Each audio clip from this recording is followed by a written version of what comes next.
Hello friends, AmyR here with Prairie Paper and Ink with a couple of very fun and easy Easter cards. So I'm starting with Honeybee Stamps, Easter Basket Builder Stamp Set and Coordinating Die Set. I had several requests to show how this little Easter basket comes together. It's one of those things, once you see it once, it's very, very simple. So there's two stamps. There's the main Easter basket, and then there's this funny little partial stamp. And what makes this work is the coordinating wafer die set. So there's two basket wafer dies, one that coordinates with the full basket image, and then this other wafer die that coordinates with this partial stamp. So I used the wafer dies just to make sure that I didn't stamp the partial image too high so I can die cut it. And then I'm just going to heat emboss this onto some craft cardstock. And by craft, I mean Neenah Desert Storm cardstock, because that's my just go-to craft cardstock. So I have the images in my MISTI here, and I used my anti-static powder tool, brushed off the excess, inked up the stamps with clear embossing ink, and then I'm going to coat these with some detail white embossing powder. And then once I have these coated, I'm just going to set them aside for a minute, and I'm going to just stamp a second set, because why not do more than one when I'm sitting here. So exact same process, cardstock, anti-static powder, brush off the excess, ink up the stamps with clear embossing ink, coat it with the detail white embossing powder. And then once these have the embossing powder on them and I've tapped off the excess, I will let my heat tool heat up a little bit, and then I will heat these images until they are smooth and shiny and melted. And when it comes to heat embossing, I've had people ask that. It's like, what embossing powder are you using? Mine don't do this. Mine are very flat, like they don't leave a raised image. Do not overheat. That is pretty much the number one reason. If your images are not raised and shiny, you've overheated them, and you can't bring it back after it's been overheated. But literally the minute they turn like glossy and then like the powder's melted, take the heat away. It's done.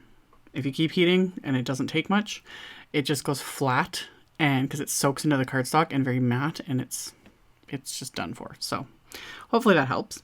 So you could leave it as is, but I wanted to add a very simple ink blending just to give it that little bit of dimension. So I'm using some of my Wendy Vecchi Make Art inks today. Distress inks would work, Distress Oxides, Ink on 3s, Atelier inks, any of them would, any just dye ink would work. So I just blended on a little bit of ACORN ink with a blending brush. I didn't do it fancy. The back image, you're not going to see that bottom part, where it's all messy with the ink. And then I die cut them after as an ink blending with coordinating dies. And then you just stack them together. And there's your little basket. Super simple.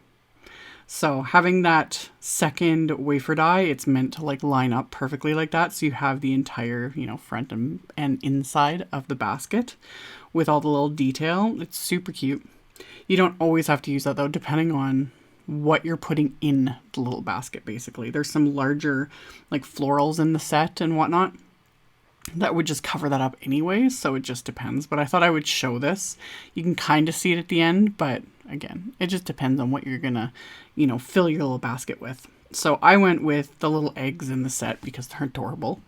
So I arranged them onto, I just have like, random scraps of white cardstock.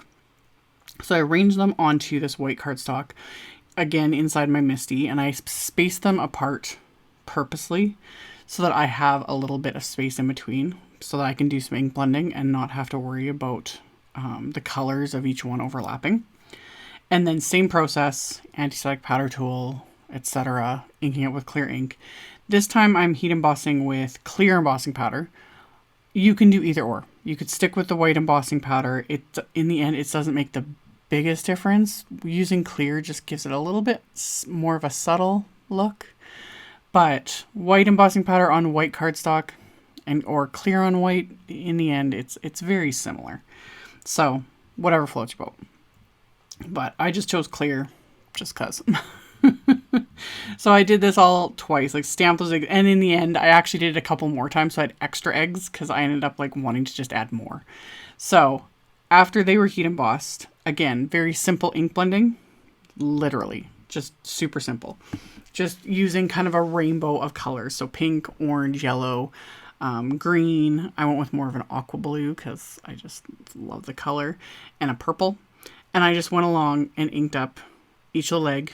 Again, not worrying about how it looks because this is all going to be die cut, you know, so the way the ink looks outside of the little egg image is completely irrelevant. So I just went along and ink blended these. Really, really simple.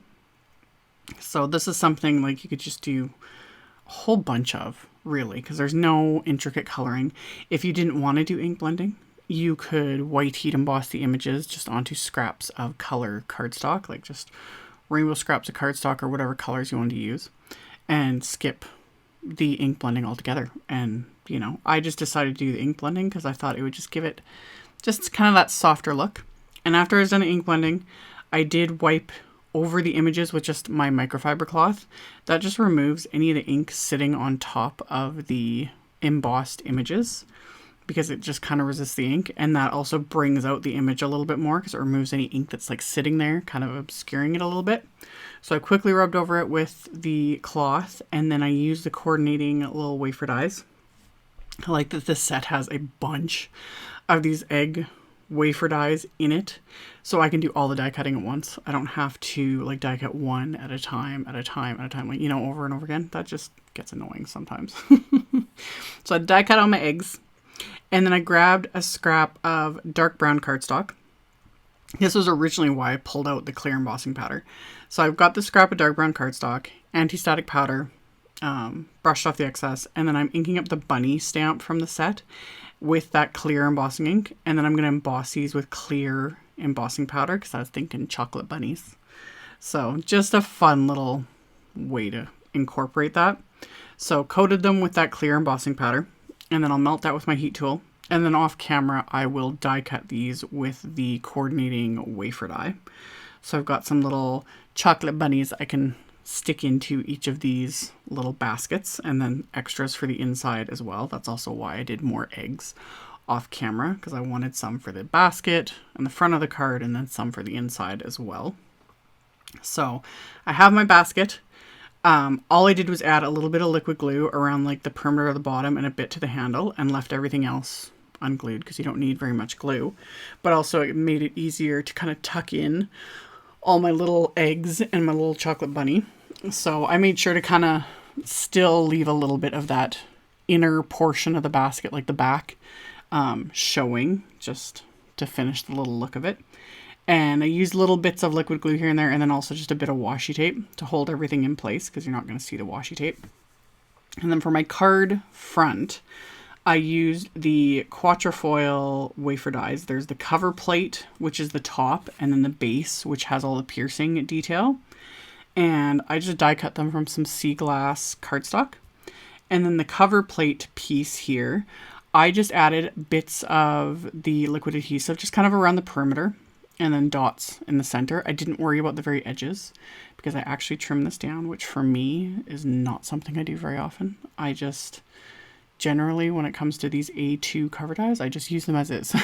But I wanted to trim it down just so I can have a bit of the card base framed around it. So after I adhered it, I just trimmed off the edge, like about 1/8 of an inch off of each edge. And then that way it'll be nicely framed. We'll see when I adhere it to my card base. And then all my basket and all the little pieces, I'm just adhering with some thin 3D foam squares, sometimes stacking them, just to give things a bit of dimension. I'd also clear heat embossed the little bow from the set onto just another scrap of white cardstock and blended that purple ink onto it. Just, the bow was so cute. I needed to incorporate it. Plus, I just really love that purple shade of ink. That's the cactus flower of the Wendy Vecchi inks. So I did that. And then off camera, I also heat embossed sentiments from the Hoppy Easter set onto some black cardstock. And I had die cut them with the coordinating wafer dies. So then I'm adhering some of the sentiments to the front of the card. So it says, "Wishing you a happy Easter." And my card base is just a top folding A2 white cardstock. So I adhered my card front to the card base. And then on the inside of the card, I have another sentiment from the Hoppy Easter set, the second bunny, and then the remaining eggs. So I'm just going to kind of adhere those along the inside of the card, and then I'll adhere the sentiment like just right below that. And it just kind of works nicely so that the inside of the card says, "May your heart be full of love and your basket be full of chocolate." Hence the chocolate bunnies. So I got those adhered, and then as a final little bit of embellishment, I pulled out some Nouveau drops, just white and black, simple. I just kind of wanted to give a little extra something. So I applied my Nouveau drops. I like to thwack my cards either on my desk or on here. I'm just this closed ink pad. This helps kind of smooth out the Nouveau drops a bit, flattens them a tiny bit, smooths them out a bit. So did that with the white, and then same thing, added just a little bit of the black, not too much, just a little bit. So added those, same thing, tapped them really good, smoothed everything out, and then set these aside to dry. And then once they're dry, these cards are complete. So I will have a link below the video to my blog post. I will have a supply list with links to everything I used, so you can check that out in the description box below the video if you are interested. Thank you guys so much for watching, subscribing, thumbs upping, commenting, all of it. I very much appreciate it. And I will see you all very soon in another video. Bye!